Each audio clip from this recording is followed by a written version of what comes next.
Assalomu alaykum akalar, yaxshimisizlar? Darvoza ochuvimiz tinmaydi, qishdan sitinadi, darvoza ochuvimiz tinmaydi. Hozir To'raqo'rg'ondagi navbatdagi obyektimizga keldik. O'zimiz Namanganda joylashgan To'raqo'rg'onda shahardan chiqarishdagi joyda darvoza o'lchagani kelganmiz. Hozir razmerlarni oldik. Turetskiy fasondagi juda chiroyli darvozani hozir mana shu xonadonga o'rnatib bermoqchimiz. Yuqori qismlari hali yopilmagan. Bu joy yopilguncha biz zapas joylar tashadik. Eniga 370 ekan. Hozir tanlagan darvozalarni ham fason chiqazib ketamiz. Hozir mana metr tortamiz. Shu joyga qo'ysangiz bo'ladi. Hop. Bitta bosinchi necha chiqar ekan qani? Qani ko'ramiz.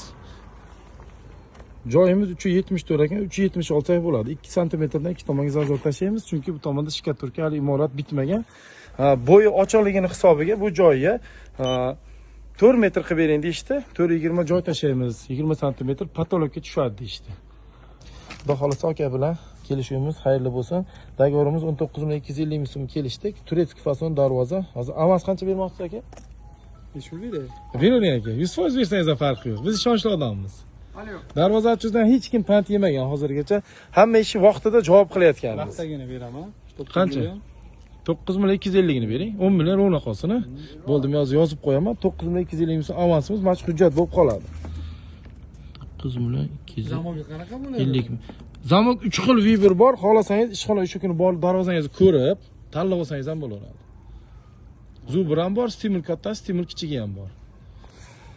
Aka bilan dogovorimiz xayrli bo'lsin. Biz ham aytilgan kunga chiroyli, yorug' yuz bilan ishlarni chiroyli bitirib beraylik. 19.250 ming so'm kelishdik. 9.250 ming so'm avans olyapmiz.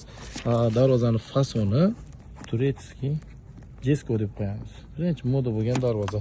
Hozir bu yerda hisob-kitoblarga chiqarib qo'yganman. 370 eni, 15 sm yondoq qismi, 75 sm kalitkasi, 2 sm oraliq zazorlari. Katta darvoza eniga ochilishi 278 qoladi shunda.